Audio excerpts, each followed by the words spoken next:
this was the most amazing game I've ever played on Forest Shuffle. So I won with 299 points. My opponents didn't even make it to 200 points. So I beat them by over 100 points. Let's see, let's look at some of the animals that I have here. This is like the paw strategy, but there's also, you can't just do paw strategy on its own. You want to have other animals too. So bird strategy works well with the paw strategy. Amphibian strategy can potentially also work with the paw strategy, but you have to understand that if you're going to go the paw route, you definitely need a couple of things to really pull this strategy off. One of the key components is this mushroom here called the fly agaric. It doesn't give you any points. It does not give you any points, but every time you play a paw animal, you get to draw a card every single time. So that's going to be super beneficial. It's almost like a necessary thing to have if you want to succeed with this strategy.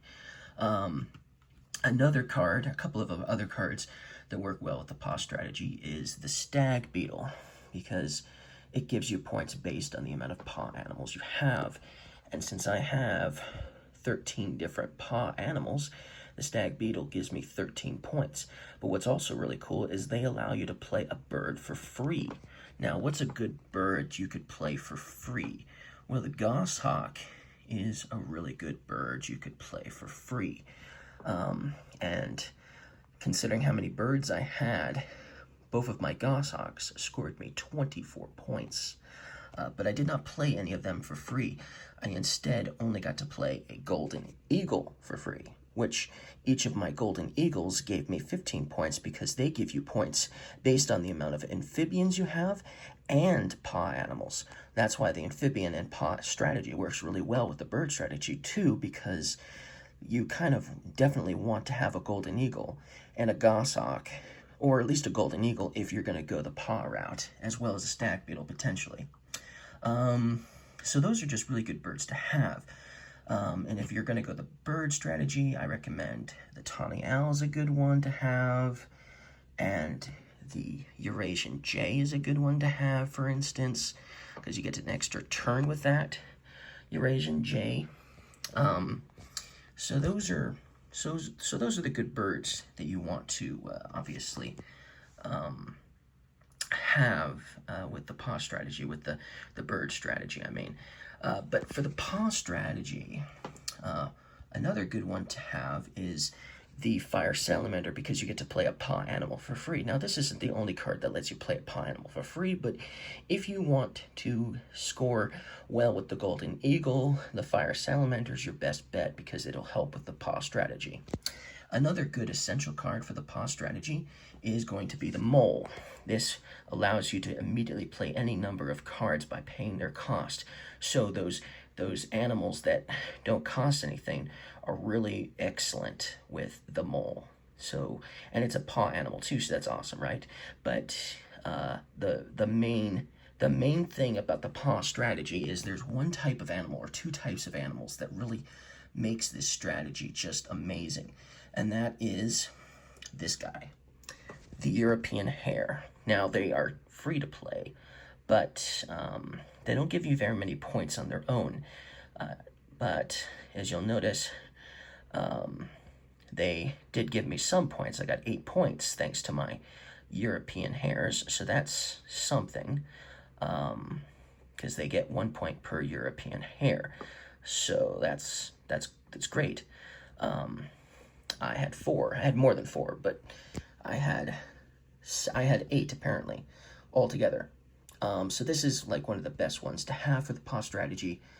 If you're playing with the Alpine expansion, the Golden Eagle would be in the game, and so would the Mountain Hare. And I had 3 of these, I think.